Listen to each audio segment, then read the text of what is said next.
Hey all, today we're in Discord and we're taking a look at how to create roles. Let's get into it. So to start off, we are going to want to come into a server that we're obviously an admin of, and then come up to the top and go to server settings. Once you're into server settings, you can come to roles. And then if you do not have any roles already, this is the screen you'll be greeted with. You can go ahead and select create role. And for this one, I want to create our admin role. So we're going to go admin. I want to give this a role color of red so it shows up differently in the chat.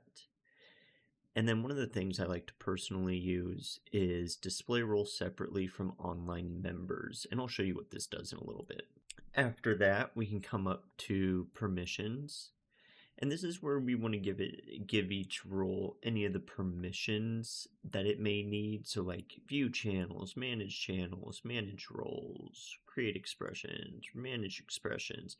And you can go through and check and uncheck whatever you would like to do in there. For now, I'm just going to go save changes.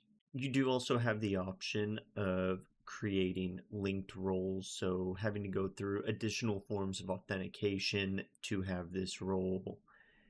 And then of course you can manage all the members that would be in this role. So now that we've saved, let's go back to the server and let's go to tech tutorial spot and add the role. So we're going to give it admin. And you can see now that checkbox that we marked earlier went ahead and separated it from the other online members. But that's going to be a brief overview of roles. If you'd like me to go further into it and how those also correspond with channels, then we can do that. Let me know if this video helped, leave a comment and subscribe, and I'll see you in the next one.